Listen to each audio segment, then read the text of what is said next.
De duinen binnen voor een pad voortslaan op de noordwestkant van het eiland. De ingang naar het strand is volslijn verwoest. Toch maakt het Rijkswaterstaat om geen zorgen. Het ben net hele slimme stormen west. En het lijkt wel een beetje dramatisch natuurlijk dat het beeld ontsteert van het eiland wordt lietser. Afbraak en dat soort zaken is helemaal geen sprake van. Ik denk als het zuiver beschenkt als een soort, wanneer we dat herverdelen van het stroom. Het zoon is daarbij, maar het lijkt je wel op de vooroever in het gebied hiervoor.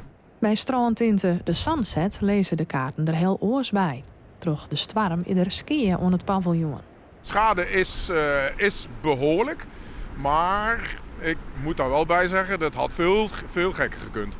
Dus er is nu een trap hier aan de zijkant is een stuk van weggeslagen. Onze loopbrug is wat ingezakt, maar hij is er nog wel. Dus dat scheelt een heleboel natuurlijk. En onderin hebben we zomers een soort opslag. Nou, dat zie je wel aan die paaltjes die daar zijn. Dus die is ook verdwenen. Maar voor een strandtint op het Ameland zal keelslag net als een verrassing komen. Vooral op dit pad van het eiland kan het stormje. In 2013 sloeg er ook een storm over het eiland.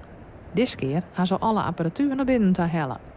Dat is natuurlijk het nadeel van deze locatie. Dus dat weten we helaas. Dat is hier ook uiteraard ook het ondernemersrisico.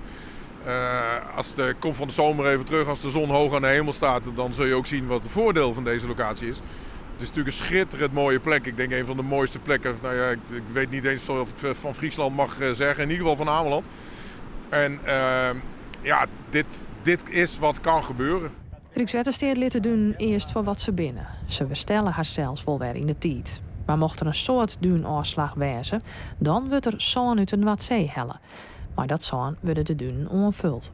Maar nevens Jan Visser is het wel zaak om nooit te denken over die werkwijze van de toekomst. Ik denk wel dat wij de komende jaren toch met eilanders, maar ook met andere partijen in gesprek maken van wat kun je op bepaalde plakken langs de kust tasten en wat net meer. En moeten wij altijd maar zeggen sansonbekend voor de kust hebben? Of kun je op sommige plakken echt naar wat meer wettertal letten? Nou, dat is voor zo'n ondernemer natuurlijk van de Sunset is dat heel lastig. Hè? Maar vanuit Rijkswaterstaat is het voldoende veilig. Alleen maar het gesprek ook gaan van hoe gaan we nou in de toekomst, de komende jaren, de komende 10, de komende 15 jaar, hoe gaan we nog verder?